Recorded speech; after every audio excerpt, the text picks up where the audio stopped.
अस्सलाम वालेकुम, मैं हूँ अलीना फ़ारूक शेख। अब से कुछ देर पहले पीट हेग्सेथ अमेरिका के वज़ीर जंग और दीगर अस्करी हुकाम ने प्रेस कॉन्फ्रेंस की है और ये धमकी दी है कि अगर ईरान मुज़ाकरात या डील नहीं करता तो अमेरिका जंग के लिए दोबारा तैयार है, दोबारा हमला कर सकता है। अब ये बड़ा ही फ्रैजाइल किस्म का सीज़ फायर जो अभी भी होल्ड कर रहा है। अब अगले हफ्ते 21 तारीख तक इसकी एक्सपायरी है, जहां कोशिश ये की जा रही है ख़ासकर पाकिस्तान की तरफ से कि ना सिर्फ ये जो जंग बंदी है ये कायम रहे बल्कि इसको किसी मुस्तकिल माहिदे में तब्दील किया जाए। हमें पता है कि गुज़श्ता रोज़ से तेहरान में हैं chief of defence forces Asim Munir साहब, फिर साइमल्टेनियसली वज़ीर आज़म और हमारी जो फ़ॉरेन क़यादत है एज इन फॉरेन मिनिस्ट्री की क़यादत है वो भी इस वक्त दौरे पर है। पहले सऊदीया गए, अब कतर में मौजूद हैं। आगे ख़बरें ये हैं कि तुर्की भी जाएंगे इसी सिलसिले में, मीडिएशन एफर्ट्स के सिलसिले में। लेकिन ये सारी कोशिशें एक तरफ, जो ज़मीनी हक़ाइक़ हैं उनको भी खातिर में रखना बड़ा ज़रूरी है।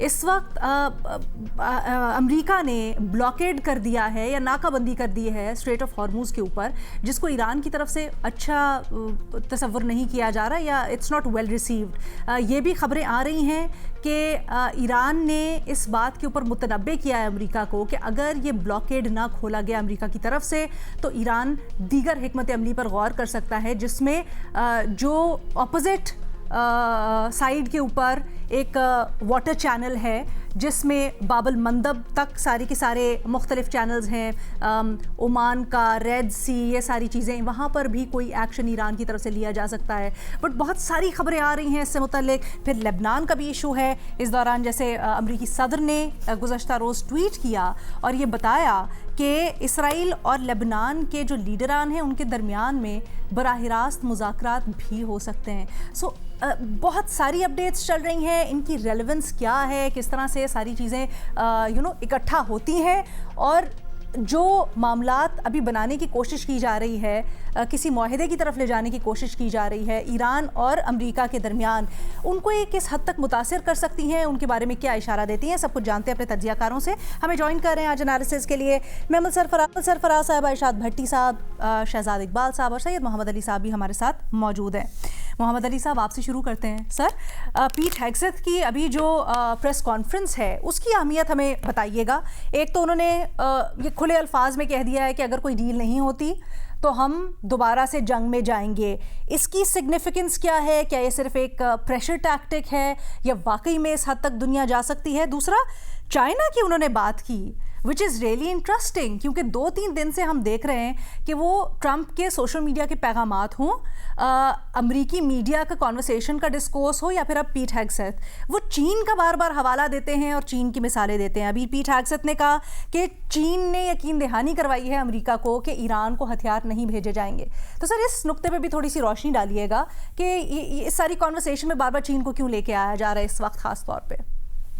बहुत शुक्रिया अलीना। देखिए, मैं आपके आखिरी सवाल से बात शुरू करता हूँ। इस पूरी जंग को आप अमेरिका की इस तशवीश और कोशिश के आलमी निज़ाम पे अमेरिका का एक गैर मामूली जो कंट्रोल है वो बरकरार रखा जाए, और दूसरी जानिब चीन की बढ़ते हुए आलमी असर रसूख और खुशहाली के दरमियान एक कशमकश के कॉन्टेक्स्ट में देखना ज़रूरी है। और जो सदर ट्रंप की जानिब से किसी हद तक उजलत का मुजाहरा किया जा रहा है, उसके पेश नज़र यही अमल कारफरमा है कि अगले माह उन्होंने चीन जाना है और इस जंग को और वेनेजुएला में रिजीम चेंज को यूं लगता है कि सदर ट्रंप चाहते थे कि चीन को मजीद उसकी एनर्जी सिक्योरिटी को चैलेंज करके वो चीन जाते और एक मजबूत और ज़्यादा स्ट्रॉन्गर पोजीशन से वो चीनी क़यादत के सामने बैठते। लेकिन यूं लगता है कि जो वेनेजुएला में तो रिजीम चेंज हो गई, लेकिन ईरान के ख़िलाफ़ जो पंजा आजमाई है वो काफ़ी महंगी साबित हुई है। और चीन का फैक्टर इम्पॉर्टेंट है क्योंकि चीन डेफिनेटली ईरान का सबसे बड़ा तिजारती, माशी, एनर्जी सिक्योरिटी का भी पार्टनर है, दिफाई इमदाद में भी उसकी सपोर्ट रही है, और फिर ईरान के खिलाफ जो सिक्योरिटी काउंसिल में करारदाद लाने की कोशिश हुई, उसको भी चीन और रूस ने वीटो किया था। तो सियासी सिफारती एतबार से वो डेफिनेटली ईरान के साथ खड़ा है। पाकिस्तान की जानिब से जो गैर मामूली कोशिशें हैं सिफारती सतह पे, तेहरान में फील्ड मार्शल आसिम मुनीर की क़यादत में, और सऊदी अरब और कतर, और फिर आने वाले दिनों में तुर्की तक जो हमारे वज़ीर आज़म का दौरा है, वो इस बात का सबूत है कि हम एक बैलेंस्ड डिप्लोमेटिक अप्रोच इस कॉन्फ्लिक्ट के दौरान कर रहे हैं कि बैक वक्त हम अमेरिका और ईरान के दरमियान कशीदगी को भी कम करें, जंग जो बंदी है उसको देरपा बनाएं, और अरब ममालिक को भी मजीद हॉस्टिलिटी और एस्केलेशन से बाज रखें। लेकिन पिछले कोई 24 घंटे में जिसमें पीक हैसेट का बयान भी शामिल है, 3-4 चीज़ें ऐसी हुई हैं जिससे कुछ मैं समझता हूं कि मामलात में तशवीश हमें नजर आ रही है। एक मामला डेफिनेटली, जिस तरह आज भी कहा गया दफ्तर खारजा की प्रेस कॉन्फ्रेंस में भी, कि जो सोर पॉइंट है वो न्यूक्लियर प्रोग्राम है, और उसमें जो बुनियादी तौर पे रेड लाइन ईरान के लिए है वो जो IAEA और NPT के तहत उसका राइट ऑफ एनरिचमेंट है, उससे दस्तबरदार होने में वो राजी नहीं है। लेकिन 5 साल से लेके 20 साल के दरमियान अगर वो फ्रीज के ऊपर बात हो रही है एनरिचमेंट की, वो उसका हक से दस्तबरदार नहीं होना चाहते, लेकिन वो चाहते ये हैं कि अगर वो कुछ अरसे के लिए एनरिचमेंट को फ्रीज कर दें तो इसके एवज उनको एक बहुत ही बड़े पैमाने पे जो रिलीफ और सैंक्शन से वेवर मिल जाए। ये एक बुनियादी मुद्दा है। लेकिन दूसरा एक और इशू जो अभी 24 घंटे में सामने आया है, जो इस मामले को मजीद पेचीदा बनाता है, वो डिपार्टमेंट ऑफ ट्रेड जो है US का, उसकी जानिब से अमेरिका की जानिब से ईरान पर मजीद तिजारती पाबंदियां आयद करने का कहा गया है जो कि यकीनी तौर पे माशी दबाव ईरान पे बढ़ाने की कोशिश है, एक ऐसे वक्त में जबकि मुज़ाकरात में ईरान की तवक्को ये है कि अगर मैं गल्फ ऑफ हर्मस को खोल देता हूं या एनरिचमेंट को कुछ अरसे के लिए फ्रीज कर देता हूं तो इसके एवज अमेरिका मुझे कम से कम सैंक्शन रिलीफ तो प्रोवाइड करे। तो उसके एन खिलाफ इस वक्त अगर तिजारती पाबंदियां मजीद अमेरिका की जानिब से सख्त की जाती हैं तो ये इस नाजुक सिफारती अमल को मुतासिर डेफिनेटली कर सकता है। और तीसरा जो फैक्टर वो भी मजीद पेचीदा हो रहा है, वो अमेरिका के ज़ेरे निगरानी जो लबनान की हुकूमत और इसराइल के दरमियान मुज़ाकरात हैं, उसमें भी जो पोजीशन है नेतन्याहू साहब की वो बड़ी सख्त है और वो कोई इतने फ्लेक्सिबल नजर नहीं आते हैं। और दूसरी जानिब भी ये मसला है कि जो लबनान की हुकूमत है उसका कितना अमल दखल और कंट्रोल हिजबुल्लाह के ऊपर है। अगर वो जंगबंदी पे राजी हो भी जाएं तो क्या वो सिक्योरिटी गारंटी देने के लिए लबनान की हुकूमत अहलियत और सलाहियत रखती है इसराइल को कि वो लबनान के हिजबुल्लाह के हमलों से वो बाज रखेगी? ये भी एक मामला है। तो ये 3-4 मामलात जो हैं ये आपस में एक दूसरे से जुड़े हुए हैं। इसलिए मैं समझता हूं कि पाकिस्तान की जो सिफारती कोशिशें हैं वो बहुत क्रिटिकल हैं, और चीन, रूस और दीगर ममालिक जो इसमें हमें सपोर्ट कर रहे हैं वो बहुत एक खुशाइन पहलू है कि आलमी बरादरी पाकिस्तान की सिफारती कोशिशों के साथ खड़ी है। लेकिन बहरहाल अमेरिका और ईरान के दरमियान फ्लेक्सिबिलिटी आपको किसी हद तक नजर आ रही है, लेकिन साथ ही साथ पब्लिक में पोस्चरिंग बढ़ रही है और माशी मामलात पे एक दूसरे के खिलाफ दबाव बढ़ाने की कोशिशें भी जारी हैं। अच्छा, जो पब्लिक पोस्चरिंग वाली बात आप कर रहे हैं, दैट्स रियली इंटरेस्टिंग। इसके ऊपर मजीद फॉलोअप सवाल भी बनते हैं, बट इस दफ़ा महमल हम मुख्तलिफ तर्ज की डिप्लोमेसी देख रहे हैं या मीडिएशन एफर्ट्स देख रहे हैं। पहले दौर में हमने देखा सब कुछ बैक चैनल के ऊपर तय हुआ, सब कुछ हश हश था। इस दफ़ा हम बिल्कुल मुख्तलिफ देख रहे हैं। एक तरफ जहां वज़ीर आज़म जो मिडल ईस्ट में फ़रीक़ैन हैं उनके पास बज़ाते खुद गए हैं, इधर तेहरान का दौरा कर रहे हैं CDF साहब। So everything is very on the face. ये मुख्तलिफ जो हमें नज़र आ रही है और इस बार जो सालिसी की कोशिश है वो ज़रा मुख्तलिफ जो नज़र आ रही हैं, उसकी वजह आप क्या समझती हैं? देखिए रीना, उसकी जो एक सबसे बड़ी वजह है वो तो वही है कि पूरी जो दुनिया है उसकी एग्जिस्टेंस की ये क्राइसिस बन गई है। ये जो जंग है जो अमेरिका और इजराइल ने ईरान के खिलाफ की, एक इलीगल अनप्रोवोक्ड वॉर, उसकी वजह से ना सिर्फ ये लीना कि जो एक मुआशी आप देखें कि उसके जो रेपरकशंस हैं, उसका जो इम्पैक्ट है, कौन सा ऐसा मुल्क है पूरी दुनिया के अंदर जो उससे बच सका है, और उसके अलावा जो डिस्ट्रक्शन हुई है वो आप देखें ईरान के अंदर ही अगर आप देख लें, ना सिर्फ ये कि उनके जिस तरह से स्कूल्स, उनके जो है यूनिवर्सिटीज़ उधर जिस तरह से अटैक किया गया, बच्चे बच्चियां शहीद हुए, उसके अलावा कह रहे कि गालिबन कोई $300 बिलियन के सिर्फ डैमेजेस हैं इस जंग के अंदर, और ये जंग ईरान ने शुरू नहीं की थी, ये सबको मालूम है, ये उस पर मुसल्लत की गई है। तो उसके बाद जो उन्होंने जो रिस्पॉन्ड किया उसकी वजह से भी ऑब्वियसली जो दूसरे मालिक को जो है उधर भी नुकसान हुआ है। तो लेकिन आप देखें पाकिस्तान जो ये एग्जॉस्टिव डिप्लोमेसी में ऐसे कहूँगी, क्योंकि जिस तरीके से कितने हफ्ते हो गए लीना हमने देखा है कि हमारी जो सिविल मिलिट्री लीडरशिप है वो ना सिर्फ ये कि फ़ोन कॉल्स, वो ट्रिप्स भी कर रहे हैं, अब तो खैर सामने भी है कि कौन कहाँ जा रहा है, लेकिन उसके अलावा भी वो जो बैक चैनल भी सारा कुछ कर रहे थे, दिन हो रात हो, उन्होंने फुल अपनी एफर्ट लगा ली और अभी भी वो कर रहे हैं। और यही वजह है कि ना सिर्फ America, I mean white house वालों ने तो इस चीज़ को एक्नॉलेज किया कि बाकी ममालिक बातें कर रहे थे, लेकिन काम मीडिएशन पे सिर्फ और सिर्फ एफर्ट पाकिस्तान ही कर रहा था। ये एक बहुत अहम बात है और इसी वजह से बाकी ममालिक भी हमारा शुक्रिया अदा करें, दुनिया के मालिक। देखिए ना, ये इसके अंदर खाली ये खित्ते की तो बात होती है, लेकिन आप देखें कि चाइना, रशिया, यूरोप, बाकी ममालिक, गल्फ कंट्रीज हैं, हम खुद हैं, किस तरीके से इवन इंडिया वगैरह, ये सब ममालिक किस तरह से इम्पैक्ट होते हैं।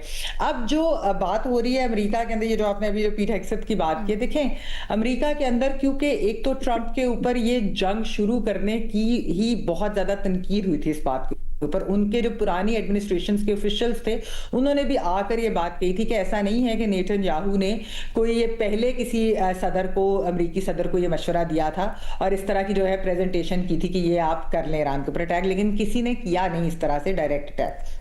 और ट्रंप वाहिद वो सदर है कि हु फेल फॉर दिस, और उन्होंने जो है ये अटैक कर दिया और उसका नुकसान जो है अब वो सारी दुनिया जो है वो देख रही है।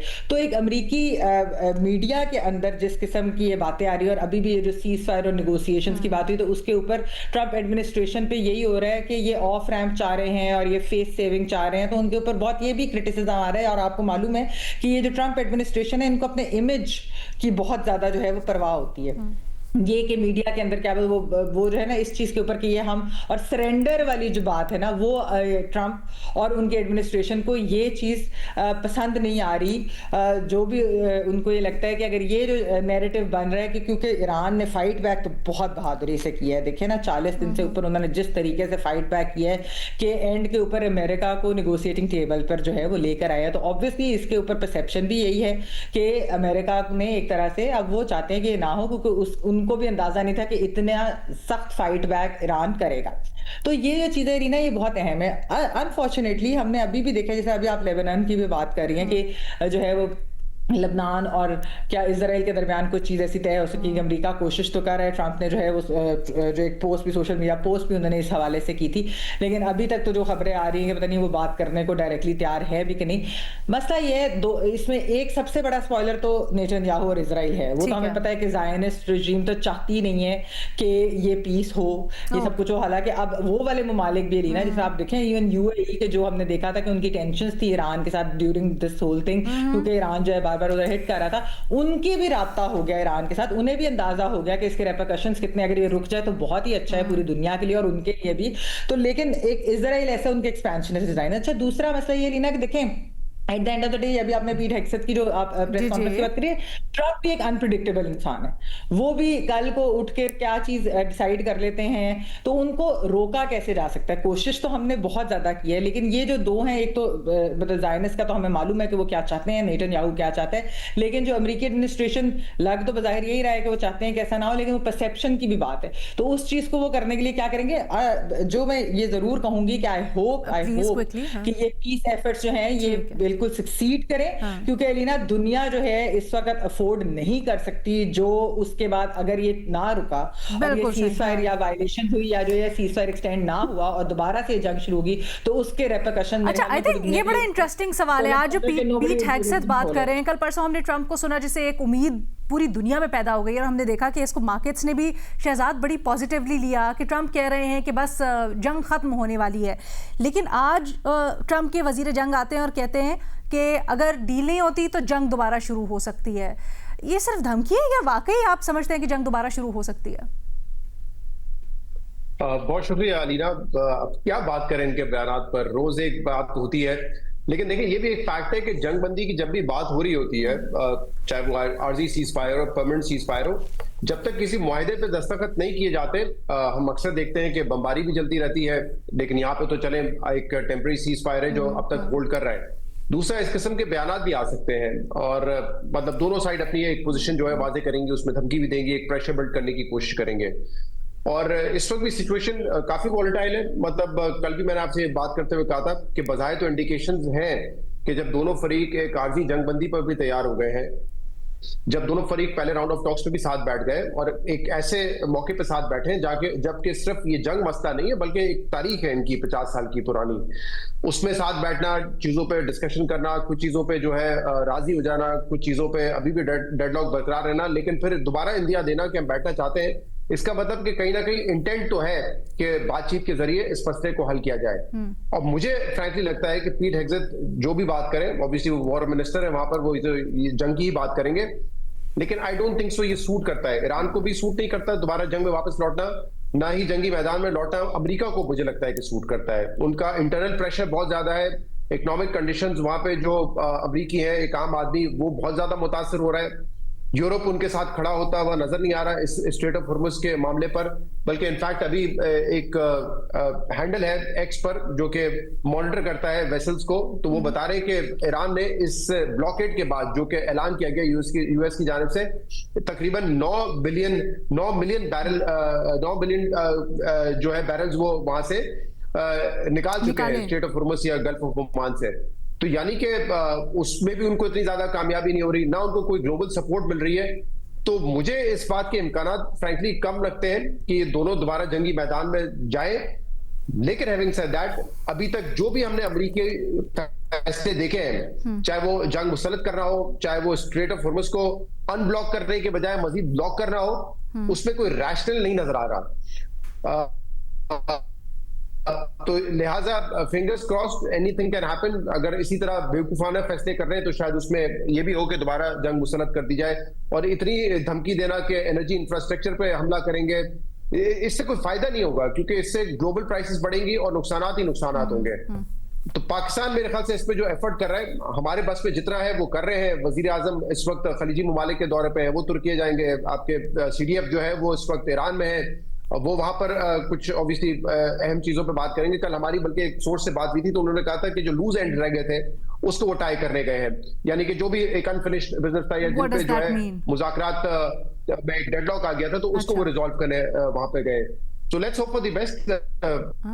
इनके बयानात तो मेरे ख्याल से उस वक्त तक आप देखते रहेंगे, चलते रहेंगे जब तक कि एक मुकम्मल अग्रीमेंट नहीं हो जाता। भट्टी साहब के पास बड़ी ईरान से खबरें भी होती हैं, यहाँ पर भी भट्टी साहब बड़े सोर्सेस से बात करते रहते हैं। भट्टी साहब, आप मामलात को इस वक्त जो रिपोर्ट्स आ रही हैं उनके मुताबिक कहाँ पर जाता हुआ देख रहे हैं? मैडम शेख, मेरी तेहरान में बात हुई आज भी और कल भी, लेकिन उस सर, बात आप क्लेरिफाई कर दें किससे हुई, क्योंकि आप तेहरान में बड़े बड़े लोग भी बैठे हुए हैं। मैडम शेख, उनसे भी वही तो बात करने गए हुए हैं। अच्छा। और दुआ कर रहा हूं कि उनकी बातचीत कामयाब हो जाए। लेकिन इस बात पे आने से पहले मुझे खुशी ये हुई है कि पाकिस्तान वाहिद सालिस है और बहुत ज़बरदस्त सालिस है। हम पाकिस्तान की वजह से मुआहदे के करीब पहुँचे हैं। दुनिया के बहुत से ममालिक ने इस मामले पर मदद की पेशकश की, ताहम सदर ट्रंप समझते हैं कि पाकिस्तान के ज़रिए ही राब्ता कारी का सिलसिला जारी रखना है। ये वाइट हाउस की प्रेस सेक्रेटरी कह रही थी। और ईरान का ताज़ा तरीन बयान भी आया है कि ईरान पहले भी कह चुका है कि पाकिस्तान पर एतमाद है। अगर मुज़ाकरात का अगला दौर हुआ तो पाकिस्तान की सालसी में होगा और इस्लामाबाद में होगा। फील्ड मार्शल साहब का दौरा मैडम शेख तेहरान कई हवालों से अहम है। एक तो जंग बंदी मुज़ाकरात के हवाले से, अगर ये दौरा कामयाब हो जाता है तो अगले 2-4 दिनों में फिर से अमेरिका ईरान आमने सामने बैठेंगे और मुआहदा भी हो जाएगा। और फिर एक और भी वजह है जिस वजह से ये दौरा बहुत इस वक्त कामयाब है या बहुत अच्छी नज़र से देखा जा रहा है, वो है इन हालात में ईरान जाना, तेहरान उतरना, ईरानी क़यादत का यूं वेलकम कहना, और फिर ये हमेशा ईरान पाकिस्तान तल्लुकात में याद रखा जाएगा इन हालात में तेहरान जाना फील्ड मार्शल साहब का। अब मैडम शेख, मैं पहले दिन से कह रहा हूं कि एजेंडा ग्रेटर इसराइल का है, एजेंडा ईरान के तेल गैस पर कब्जे का है, एजेंडा मस्जिद अक्सा से ताबूत सकीना तक का है, और सिहूनी लाबी जंग बंदी की सख्त खिलाफ है, और ट्रंप नेतन्याहू मिजाज भी आपके सामने है। लेकिन जो अभी तक, जैसा मैंने कहा तेहरान में बात हुई, जो यहाँ बात हुई, अभी तक ऐसा लग रहा है कि वाकई वाइट हाउस चाह रहा है जंग से निकलने के लिए, मगर वो इस शर्त पर चाह रहा है कि कोई बड़ी चीज़ दिखा सकें सदर ट्रंप साहब अमेरिका को, अपने लोगों को, कि ये देखें मैंने ये कर दिया। तभी जेडी वैंस कह चुके हैं इससे पहले कि सदर ट्रंप छोटा मोटा मुआहदा नहीं चाहते, बड़ी डील करना चाह रहे हैं। और अभी तक जो इतलात हैं वो यही हैं कि ईरान का जोहरी मंसूबा हो या अफजूदा यूरेनियम मामला हो, अबनाए हुर्मुज़ मामला हो, या ईरान पर इक़्तिसादी पाबंदियों वाला मामला हो, ईरान के मुजमिन असासे वाला मामला हो, लबनान में जंग बंदी हो, ये सारे बहुत करीब करीब पहुँच चुके हैं। कुछ कह रहे हैं कि फिल इन द ब्लैंक्स हैं, कुछ फुल स्टॉप कामें हैं जो लगने बाकी हैं। तो मुझे तो यूँ लग रहा है मैडम शेख, और अल्लाह करे मैं सही साबित हूँ, कि ना सिर्फ मुआहदा हो सकता है, मुज़ाकरात हो सकते हैं, और अगर कोई थोड़ा सा इसमें डिले हुआ तो जंग बंदी एक्सटेंड भी हो सकती है। हाँ, ये ज़रूर है कि जंग बंदी और मुआहदे के बाद हालात नॉर्मल रहें या अमेरिका इसराइल मुआहदे की पासदारी करें, इस बात की कोई गारंटी नहीं। लेकिन इस वक्त मुझे लग रहा है कि मुज़ाकरात, मुआहदे और सीज़ फायर इस तरफ ज़्यादा चांसेस हैं। मैं सिर्फ एक छोटी सी चीज़ ये ऐड करूंगी कि देखें यहाँ पर बात हो रही है रैशनल और इरेशनल डिमांड्स की, और ये कि जिस तरीके से ये इरेशनल वॉर एक मुसल्लत की गई, ईरान की अब तक जितनी भी डिमांड सामने आई है वो बड़ी रैशनल है। और देखिए वो गारंटीज चाहते हैं, उनको वो जब तक गारंटीज नहीं मिलेंगी वो कैसे एक माहदे के ऊपर जो है वो दस्तखत करते हैं। जो इरेशनल या आप कह लें कि एक अनरियलिस्टिक किस्म की डिमांड्स है वो अमेरिका की तरफ से आ रही है बहुत ज़्यादा, तो कुछ तो गिव एंड टेक होगा। तो हमें ये भी चीज़ ध्यान में रखनी चाहिए। ठीक है, अमेरिका फेस सेविंग भी चाहता है, अमेरिका ये भी चाहता है कि वो दिखा सके कि उन्होंने कोई चीज़ ऐसी उनको बड़ी मिल गई कि जिससे कि वो ये परसेप्शन जो है कि उन्होंने सरेंडर नहीं किया ट्रंप एडमिनिस्ट्रेशन ने, वो है। लेकिन ईरान के लिए जो गारंटीज है वो बहुत अहम है। वो बेशक सैंक्शंस वाली चीज़ हो, वो बेशक रेपरेशन वाली चीज़ हो, लेकिन सबसे अहम है कि ये दोबारा जंग नहीं उनके ऊपर मुसल्लत होगी। बेशक वो आज हो, वो 1 साल बाद हो, 2 साल बाद हो, 5 साल बाद हो, ये नहीं होगी, इसकी गारंटी होनी चाहिए। मोहम्मद अली साहब, हमें इसकी सिग्निफिकेंस बताइएगा, जो फील्ड मार्शल साहब का दौरा है ईरान का, इन पर्सन जाने की ज़रूरत आपके ख्याल में क्यों हुई? हालांकि हम देख रहे थे यहाँ से राब्ते भी हो रहे थे, इससे पहले भी एक बैक चैनल जो पूरी एफर्ट के नतीजे में पहला राउंड हुआ। अब इस दौरे की सिग्निफिकेंस क्या है? देखिए, 2-3 चीज़ें बहुत सिग्निफिकेंट है। पहली बात ये कि देखिए अभी भी वो एक एक्टिव वॉर जोन है ईरान की, जो एयर स्पेस है, उसमें पाकिस्तान की सबसे सीनियर फौजी क़यादत का पर्सनली जाना जंग के ऐन दौरान, और ये अमेरिका को भी एक बड़ा वाज़े पैगाम है, अरब दुनिया को भी है, और ईरान की क़यादत और कौम को भी है कि हमारी कितनी ज़्यादा कमिटमेंट और सिंसेरिटी है इस जंग को फौरी बंद करने और इसके जंगबंदी को ज़्यादा देरपा बनाने के लिए।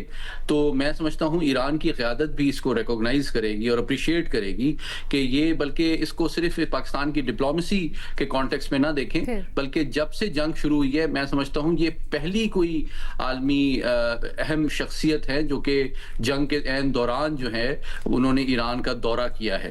तो मैं समझता हूँ, और फिर इसको आप रिलेट करें इस बात से कि मुज़ाकरात शुरू पाकिस्तान में की जानिब से जो फील्ड मार्शल साहब की खुसूसन इंटरवेंशन थी कि उन्होंने अमेरिका से ईरानी क़यादत को ये सिक्योरिटी अश्योरेंस लेके दी थी कि आपकी क़यादत को निशाना नहीं बनाया जाएगा ताकि मुज़ाकरात का अमल आगे बढ़ सके, क्योंकि पाकिस्तान की इस मुज़ाकराती अमल में शमूलियत से पहले तो इतना ज़्यादा डिफिसिट ऑफ ट्रस्ट था अमेरिका, इसराइल और ईरान के दरमियान के ईरान को नहीं पता था कि देखें अभी उनके जो पुराने रहबर थे आयतुल्ला खामेनी, उनकी तदफीन और बहुत सी रसूमात अभी भी रहती हैं, पब्लिक में नहीं हुई हैं। तो मतलब उनको पता है एक थ्रेट परसेप्शन के पब्लिक में लोगों का आना अभी सेफ नहीं है। तो ये पाकिस्तान की फौजी क़यादत का वहां जाना ये हमारी सिंसेरिटी, कमिटमेंट और रिजॉल्व को भी शो करता है। और प्लस आपका ये सवाल इंपॉर्टेंट है कि बातचीत तो वैसे भी चल रही है, मुसलसल चल रही है, मैं आपको इन्फॉर्म कर रहा हूँ, लेकिन वहां पे उनका फिजिकली मौजूद होना, इससे ये जाहिर होता है कि हम सिर्फ फैसिलिटेटर नहीं बल्कि मीडिएटर हैं और उनको कायल करने की भी भरपूर हम कोशिश कर रहे हैं, जिसमें उनका बराह रास्त उनकी सियासी क़यादत से राब्ता। आज उनकी जो उनके स्पीकर हैं बाकर कालीबाफ, उनसे भी मुलाकात हुई है और मैं समझता हूं इस मुलाकात में उन्होंने भरपूर कोशिश की होगी कि उनको मजीद लचक दिखाने पे वो कायल कर सकें। आई थिंक शहजाद कुछ कहना चाह रहे हैं। देखिए पहली मरतबा नहीं है, इवन जब हमने मई 2025 में इंडिया को शिकस्त दी, उसके फौरी बाद जब इसराइल ने ईरान पर हमला किया तो उस वक्त भी पाकिस्तान ने इस जंग को रुकवाने में बड़ा अहम किरदार अदा किया था। और आपको याद होगा कि डोनाल्ड ट्रंप ने आके एक्नॉलेज भी किया था पाकिस्तान का किरदार। और मेरे ख्याल से ईरान को भी ये पता है इस वक्त कि अगर वो नेगोशिएशंस के जरिए, एक तो ये ना कि आप ये जंग लड़ते रहे और पता नहीं ये जंग कब तक जारी रहे, उसके क्या नतीजा निकले, लेकिन अगर आप नेगोशिएशंस के जरिए इस एक सीज फायर चाहते हैं, एक मुस्तकिल अमन चाहते हैं, तो उसका जरिया जो है वो ईरान के पास पाकिस्तान ही है, बल्कि शायद वाहिद जरिया पाकिस्तान है, क्योंकि ऑब्वियसली पाकिस्तान के ताल्लुकात ईरान से भी हैं, अमेरिका से भी हैं, खलीजी ममालिक से भी हैं। और जैसे मैंने कहा कि जो 2025 का वाकया था उसमें पाकिस्तान ने रोल प्ले किया था। और मेरे ख्याल से इसी वजह से जो चीफ ऑफ डिफेंस फोर्सेज हैं आसिम मुनीर साहब, उनके हवाले से ये तासुर बड़ा मजबूत हुआ है कि वो सीरियस हैं इस पीस टॉक्स को लेके और इस खित्ते में अमन को वापस लाने के लिए। और हमारा क्योंकि हमारी क़यादत का, स्पेशली फील्ड मार्शल का जो है वो, क्योंकि कॉन्टैक्ट जो अमेरिकन अथॉरिटीज हैं व्हाइट हाउस में, इवन डायरेक्ट ट्रंप तक है और रेगुलर बेसिस पर है, तो वो भी हमें एक इन्फ्लुएंस जरूर देता है वहां पर। और मेरे ख्याल से ईरान को भी ये पता है कि पाकिस्तान एक जरिया हो सकता है अगर हम किसी डील पे आने चाहते हैं। अच्छा, एक और चीज़ के बारे में बड़ी बात की जा रही है और वो है कि ईरान की तरफ से ज़राए से पहले भी ये कहा गया और अब अमरीकी ब्लॉकेड के बाद ख़ास तौर पे आवाज़ें और मजबूत हो रही हैं कि अगर अमेरिका ने नाकाबंदी बंद ना की या इसमें कुछ लचक ना दिखाई तो जो रेड सी वाली साइड है यानी बाब अल मंदब, उसको भी बंद किया जा सकता है। डू यू थिंक ईरान इस हद तक जाएगा और अगर जाता है तो स्ट्रेटेजिकली इसका क्या असर हो सकता है इस जंगबंदी के ऊपर? अच्छा, मुझे इसमें थोड़ा सा इतना जरूर मैंने देखा है, ऑब्वियसली जो भी इसकी एरिया की ज्योग्राफी उससे जिस हद तक मैं वाकिफ हूँ या जो मैंने पढ़ा है, सऊदी अरब का बड़ा कंसर्न है। ईरान धमकी दे रहा है, ईरान करता है या नहीं करता। ईरान ने स्ट्रेट ऑफ हॉर्मुज़ तो बंद कर दिया है। अब अगर यहाँ पर भी रेड सी में भी अगर कोई ईरान स्टेप उठाता है तो मेरे ख्याल से सऊदी अरब के लिए, खलीजी ममालिक के लिए तो बहुत ही नुकसानदेह होगा। ऑब्वियसली जहां जहां ऑयल सप्लाई होता है उनके लिए तो होगा, एक सप्लाई शॉर्टेजेस जरूर होंगी, लेकिन सऊदी अरब क्योंकि अपना सारा जो अब तेल एक्सपोर्ट कर रहा था वो रेड सी से कर रहा था, और रेड सी में पहले ही आपको पता है एक खतरा हूतीस का भी मौजूद है, वो एक ऑब्वियसली प्रॉक्सी के तौर पे ईरान के काम करते हैं। तो अगर वहां पे भी किसी किस्म का ब्लॉकेड होता है तो मेरे ख्याल से ये तो और ज्यादा डिजास्टर होगा। इसीलिए आपने देखा है कि जब स्ट्रेट ऑफ हॉर्मुज़ बंद किया तो सऊदी अरब हो या यूरोपियन कंट्रीज हो, उनकी तरफ से बार बार ये कहा जा रहा है कि इससे फायदा नहीं होगा, उल्टा नुकसान ही होगा। कल रीमा ने तो बड़े अच्छे तरीके से एक्सप्लेन भी किया था कि इस पे क्या हक क्या है, राइट क्या है इस पे ईरान का, या ये वॉर क्राइम के अंडर आता है या नहीं आता है। लेकिन दुनिया बड़ी इस पे तशवीश का इजहार कर रही है कि अगर फर्दर ईरान कोई इकदाम उठाता है तो that will be a disaster, further big disaster. Also हम देख रहे हैं आज फिर हैग्सेथ ने जी मोहम्मद अली साहब। अलीना, मैं इस पे कोई कमेंट कर दूं कि देखें ये जो रेड सी में इस जंग का फैलाव है, ये एक डेफिनेटली बहुत ज्यादा मेजर एस्केलेशन होगी और इसका एनर्जी जो दुनिया की सप्लाई और कीमतें हैं, कम से कम जितना इजाफा अभी 40 दिन में हुआ है शायद इससे डबल इजाफा हो जाए, क्योंकि 20% जो ट्रांसपोर्ट है, जो सप्लाई है तेल और गैस की, वो हरमुज से है, लेकिन तकरीबन 20 से 25% रेड सी से है। तो तकरीबन दुनिया की 40 से 45% जो तवानाई की तरसील है वो मुतासिर होगी। तो पहला इंपैक्ट तो ये होगा कि दुनिया की जो ऑयल प्राइसेस हैं वो अभी 20% बढ़ी हैं तो 40 to 45% बढ़ जाएंगी। पहली पहली बात। दूसरी बात ये मैं आपको बताना चाहता हूं कि हुतीज का एक ने उनका ऐलान भी रहा है, ये मुमकिन है, ईरान थ्रेट भी करता रहा है कि रेड सी की जो को भी उसी तरह बंद करने की वो कोशिश कर सकते हैं और पहले भी करते रहे हैं, जिस तरह वो स्ट्रेट ऑफ हॉर्मस में किया है। लेकिन इसके हवाले से अमेरिका एक हिकमत अमली को डेवलप कर रहा है उसको काउंटर करने के लिए। जो एक नाजायज रियासत एक और अभी रिसेंटली कायम की गई है, सोमालीलैंड, जिसको पाकिस्तान और ओआईसी ने रिकॉग्नाइज नहीं किया है, लेकिन इसराइल वहां पे अड्डे भी बना रहा है। और अमेरिकी जो अफ्रीकॉन उनकी कमांड है, जिस तरह सेंटकॉम मिडिल ईस्ट और साउथ एशिया को देखती है, अफ्रीकॉन उनकी अफ्रीका के रीजन को देखती है, उनकी मुलाकात हुई है सोमालीलैंड की क़यादत से और उनके ताउन से जो ईरान और हुतीज की जानिब से बाबुल मंदब को और रेड सी को बंद करने की जो कोशिश है उसके खिलाफ हिकमत अमली जो है वो डेवलप की जा रही है।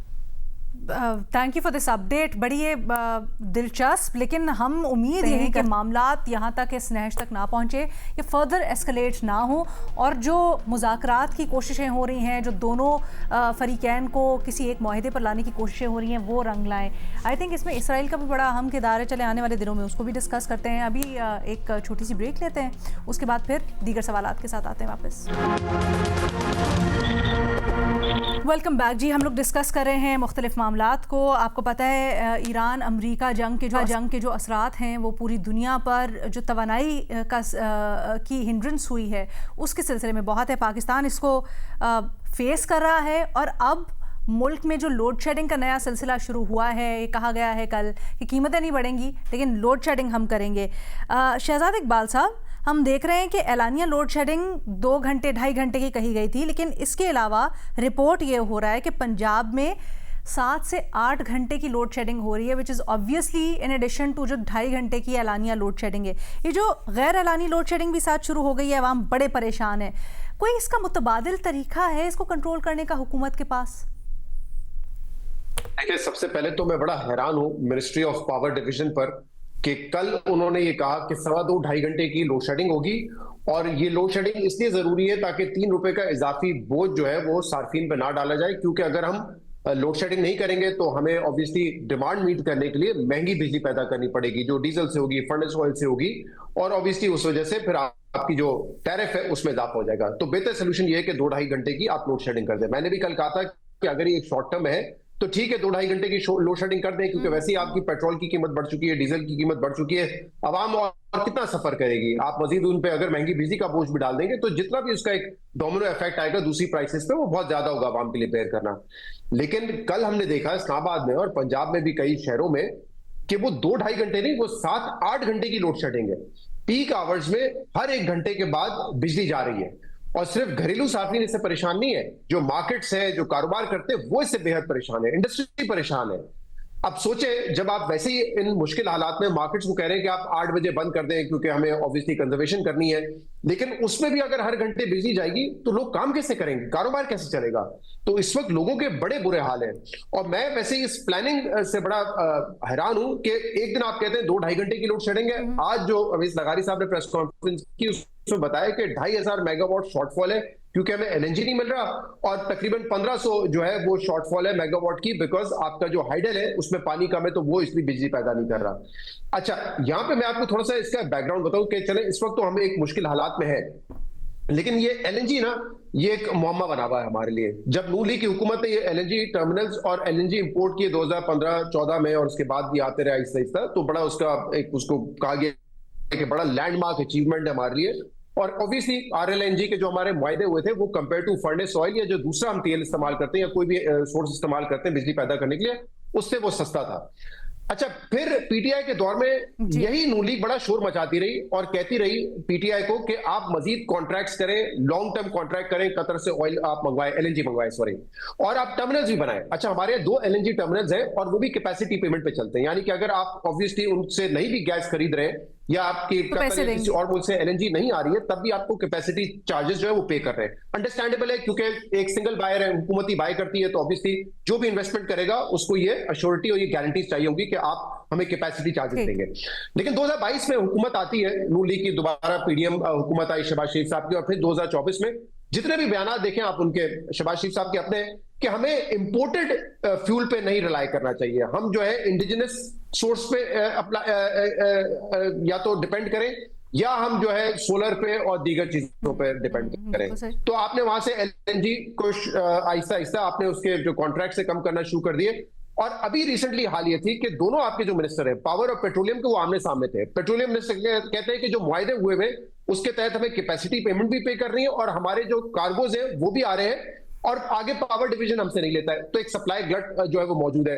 पावर सेक्टर कहता है कि नहीं, अब जो है वो हमें जरूरत नहीं है एलएनजी की। मैं अगर आपको एक स्टेटमेंट पढ़ के बताऊं, ये रिसेंटली आया था, तो ये कहा गया था LNG is no longer a key energy source of Pakistan. अच्छा, फिर ये किया हमने कि जो भी हमारे कॉन्ट्रैक्ट्स वगैरह थे कतर से, हमने उसको री एक्सपोर्ट करना शुरू कर दिया। अच्छा, इस पूरी जंग के अंदर हम ये बातें करते रहे, अमेरिका एक बात कहता है करता दूसरा है, करता कुछ और है और बात एक। ये तो हमारे वज़रा भी यही कर रहे हैं इस मामले के ऊपर। इनको मेरे ख्याल से समझ नहीं आ रहा कि कैसे मैनेज करना है। दूसरी इंपॉर्टेंट बात, आज हमारे अगर थर्मल की जो कैपेसिटी है ना इस वक्त, वो 26,000 मेगावाट की है। चले ऑब्वियसली वो पुराने प्लांट्स भी होंगे, आपके फुल कैपेसिटी पे नहीं चल सकते, लेकिन जो दूसरे सोर्सेज मिलाकर भी अगर आप 18,000 मेगावाट नहीं मीट कर पा रहे अप्रैल में, तो अगर ये सप्लाई का मामला आगे चलता है जून जुलाई में, तो आप सोचें गर्मी की शिद्दत उस वक्त क्या होगी। तो इस वक्त अगर आप लोड शेडिंग का ये हाल है, तो ये तो पॉसिबल फ्यूचर में तो आपको बड़ा डिजास्टर नजर आ रहा है। Thank you so much Shahzad Iqbal sahab. एक छोटी सी ब्रेक लेते हैं, ब्रेक के बाद वापस आते हैं।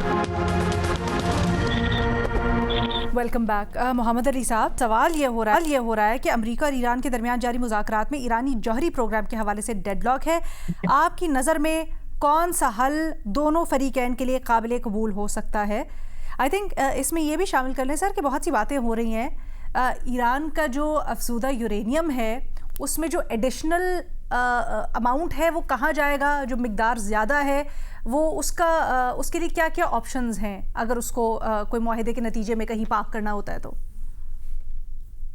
देखिए, मुख्तसरन इसका जवाब मैं इस तरह दूंगा कि 5 पहलू हैं ईरान के एनरिचमेंट प्रोग्राम। मैं एटमी प्रोग्राम की बात नहीं कर रहा। ईरान का एक पहली बात यह कि एक एनरिचमेंट प्रोग्राम है और एक प्लूटोनियम प्रोडक्शन प्रोग्राम है, जो कि उसके रिएक्टर, जो बुशेर रिएक्टर है, उससे मुंसलिक है।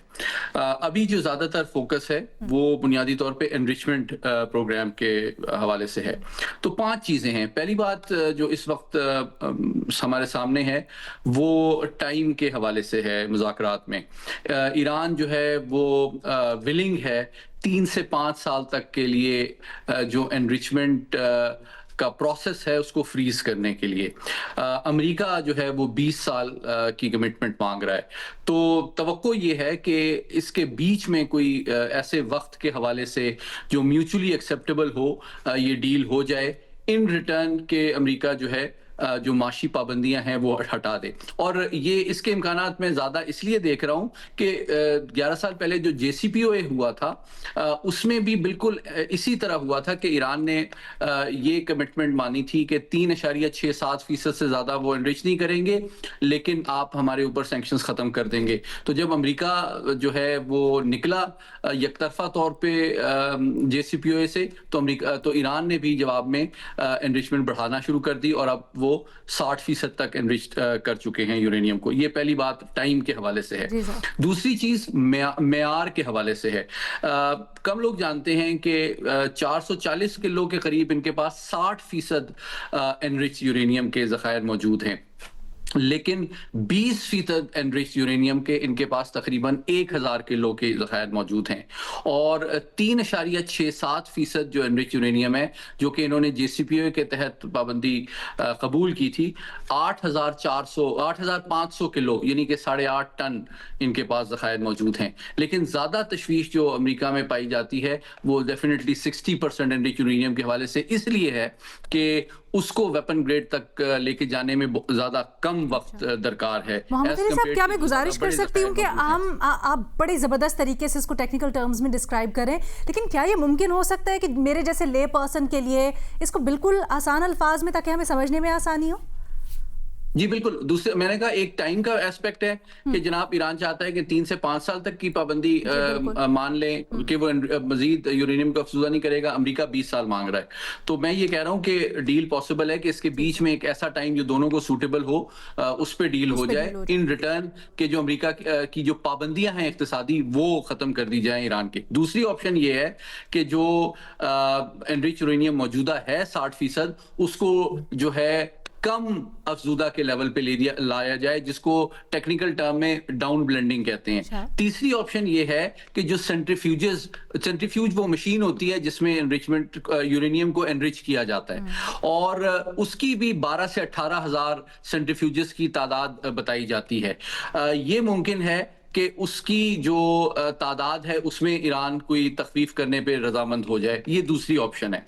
और तीसरी ऑप्शन जो है, इनकी कई फैसिलिटीज हैं जहां पे यूरेनियम को अफसूदा किया जाता है, नतान्स है, फरदौ है। तो ये भी हो सकता है कि एक फैसिलिटी के ऊपर वो मुकम्मल पाबंदी मान लें, दूसरे के ऊपर कुछ वक्त के लिए मान लें। तो मैं समझता हूं इस वक्त काफी चीजें ऐसी हैं जो टेबल पे मौजूद हैं, और हमारे पास चूंकि JCPOA, जिसको उर्फ आम में ईरान न्यूक्लियर डील 2015 कहा जाता है, उसकी मिसाल मौजूद है, जिसमें बुनियादी तौर पर अमरीका ने इक्तिसादी पाबंदियां कम करने पर रजामंदी जाहिर की थी। इसके एवज के ईरान जो है 3.67% से ज्यादा एनरिच नहीं करेगा। तो फेस ऑफ जो है, जो ऑफ रैंप है, जो फेस सेविंग सदर ट्रंप के लिए, वो ये हो सकती है कि जनाब JCPOA में तो इन्होंने 3.67% माना था, हमने तो इनके ऊपर पाबंदी लगा दी है कि ये 5 साल या 10 साल तक किसी किस्म के एनरिच नहीं करेंगे, और इस पे वो विक्ट्री डिक्लेयर करें, और इसके बाद हम देरपा जंगबंदी की तरफ जाएं। अच्छा सर, तो जो ऑलरेडी ज़खायर मौजूद हैं, क्योंकि हम जब बहुत से एनालिस्ट से बात कर रहे हैं या जो कॉन्वर्सेशन हो रही है, वो ये भी एक बात की जा रही है कि या तो IAEA अपनी तहवील में ले या किसी और मुल्क के अंदर उसको एज अ प्रोटेक्शन रखा जाए। ये ऐसा भी होता है? देखिए, ये इंटरनेशनल एटॉमिक एनर्जी एजेंसी का एक काफी 20 साल पुराना एक कॉन्सेप्ट है। इसको कहा जाता है fuel bank, nuclear fuel bank. अच्छा। इसका कॉन्सेप्ट मौजूद है, काजाकिस्तान और दीगर कई ममालिक का आइडिया मौजूद है कि एक ऐसी न्यूट्रल कंट्री में यूरेनियम को रखा जाए ताकि उसको मुमकिन तौर पे ज़्यादा अफसूदगी या हथियारों के इस्तेमाल से के इम्कानात या एहतमाल को कम किया जा सके। तो ये पॉसिबल है कि उसको IAEA के हवाले किया जाए या किसी फ्यूल बैंक में रखा जाए, लेकिन ऑब्वियसली ये डिपेंड करेगा कि ईरान क्या इसके लिए तैयार होता है, और इसके इवज ईरान को क्या गारंटी दी जाती है। कोई बहुत खातिर ख्वाह माशी फवायद दिए जाएं, उसके ऊपर पाबंदियां खत्म की जाएं, ताकि वो भी उनकी जो नई क़यादत है अलीना, वो अपने अवाम को कायल कर सके कि ये हमने कोई शिकस्त नहीं खा ली, हमने हथियार नहीं फेंक दिए, हमने आपके फायदे में माली खुशहाली के लिए ये डील की है। सर, एक और कल ज़राए से ये हमारे ही शो के ऊपर बात हुई, गालिबन शहजाद इकबाल साहब ने कहा कि जब मुज़ाकरात हो रहे थे, इस दौरान इस प्रोबेबिलिटी के ऊपर भी गौर हो रहा था कि पाकिस्तान के अंदर एक न्यूक्लियर बैंक बना दिया जाए जो ईरान में एक्सेस यूरेनियम है उससे मुतल्लिक। क्या ऐसा मुमकिन है? देखिए, इसमें ऑब्वियसली जो ज़ैली इदारा है अक़वाम मुत्तहिदा का, वो इंटरनेशनल एटॉमिक एनर्जी एजेंसी है। और मैं आपको बताऊं, अल्हम्दुलिल्लाह पूरी दुनिया के पाकिस्तान के ऊपर एतमाद का सबूत ये है कि 3 दफ़ा हम इसके बोर्ड ऑफ गवर्नर के इलेक्टेड सरबराह रह चुके हैं। अच्छा। तो देखें, आइडियाज़ तो मौजूद हैं, लेकिन बहरहाल इसका जो फैसला है वो इंटरनेशनल एटॉमिक एनर्जी एजेंसी, जिसके साथ नॉन प्रोलिफरेशन ट्रीटी का एक इंटरनेशनल कानून के मुताबिक मुआहिदा मौजूद है ईरान के साथ, वो उन्होंने आपस में फैसला करना है। अगर वो चाहते हैं कि इसको किसी तीसरे मुल्क में रखा जाए, तो इसका फैसला भी ईरान, अमेरिका और इंटरनेशनल एटॉमिक एनर्जी एजेंसी मिल के करेगी। Okay, perfect, thank you so much Syed Mohammad Ali sahab ने बड़ी डिटेल में हमें अच्छा जी, महमल, आपसे सवाल हो रहा है, खैबर पख्तूनख्वा हुकूमत ने सरकारी मुलाजिमीन की गैर मुल्की शहरियों से शादी को पेश की इजाज़त से मशरूत कर दिया है। रियासत की हुदूद कहाँ तक होनी चाहिए? क्या ये ज़रूरी इकदाम है? अलीना, पहले जब ये खबर जो है नज़र से गुजरी तो ऐसे लगा कि ये कोई फेक न्यूज़ है, लेकिन जब इसकी डिटेल्स पढ़ी तो मैं सर पकड़ के बैठ गई कि मतलब हम कौन सी सदी में रहते हैं। ये आज 2026 है, कैसे कोई भी हुकूमत किसी को भी ये खाली कोई सरकारी मुलाजमीन की बात नहीं है, वैसे भी आप कैसे किसी को रोक सकते हैं कि वो शादी किससे करे और किससे ना करे। वो ये तो एक राइट टू चूज तो हर इंसान का है, हर कंसेंटिंग एडल्ट का है। शादी जो है वो दो कंसेंटिंग एडल्ट्स के दरमियान होती है, वो जिस भी नेशनैलिटी के हो दूसरा स्पाउस जो है। ये कैसे कोई भी हुकूमत जो है वो डिसाइड कर सकती है। तो मैं तो वैसे ही इस चीज पे बड़ी हैरान हुई। फिर किसी ने कुछ इसके ऊपर जो अलीना स्पेकुलेशन ये हो रही थी कि शायद ये एक खास नेशनैलिटी को शायद टारगेट करने के लिए, हालांकि वो एथनिसिटी तो सेम होती है। तो आई होप कि इन चीज़ों में भी कोई सदाकत नहीं है, लेकिन मैं वैसे ही कहूंगी कि ये जो इस तरह की बात है यही अनथिंकेबल है। मतलब दिस इज इरैशनल। अच्छा। स्टेट का कोई लेना देना नहीं है आपकी अपनी पर्सनल चॉइस के अंदर। मेरी मर्जी कि वो मतलब उनकी मर्जी कि वो किससे शादी करते हैं। वो कुछ लोग डुअल नेशनल भी होते, जो भी है, मतलब इसके अंदर स्टेट कैसे डिक्टेट कर सकती है। मुझे तो अलीना ऑनेस्टली इसकी समझ भी नहीं आई कि वजह क्या हो सकती है, और इस तरह की चीज सामने कोई सोच भी कैसे सकता है कि वो सामने लेकर आए इसको ऑफिशियली। हाँ, मैं एग्जैक्टली यही पूछने वाली थी कि एक्चुअली आप क्या समझती हैं कि हुकूमत ने ये इकदाम लिया क्यों? अलीना, जो मैंने कहा ना कि एक तो स्पेकुलेशन है। अच्छा। अगर तो वो है तो वो तो एक वैसे हुकूमत का हमारे पास ही वर्जन है। जो भी अलीना जो भी है वो तो एक वैसे ही बिल्कुल गलत है। मैं तो कह रही हूँ कि कोई भी वजह हो, आप रोक नहीं सकते किसी को, कंसेंटिंग एडल्ट्स को, वो जिससे मर्जी शादी करे। स्टेट होती कौन है कि इन चीजों के अंदर हमें डिक्टेट कर सके, किसी को भी डिक्टेट कर सके कि वो शादी किससे करेंगे। This is not on. और इस चीज की तो जितनी मजम्मत कर सकते हैं इसकी करनी चाहिए। ऐसी चीजें बिल्कुल नहीं होनी चाहिए। State has no right to interfere in your personal life like this. ठीक है, thank you so much for that महमल। इसी के साथ ही प्रोग्राम से अल्लाह हाफिज।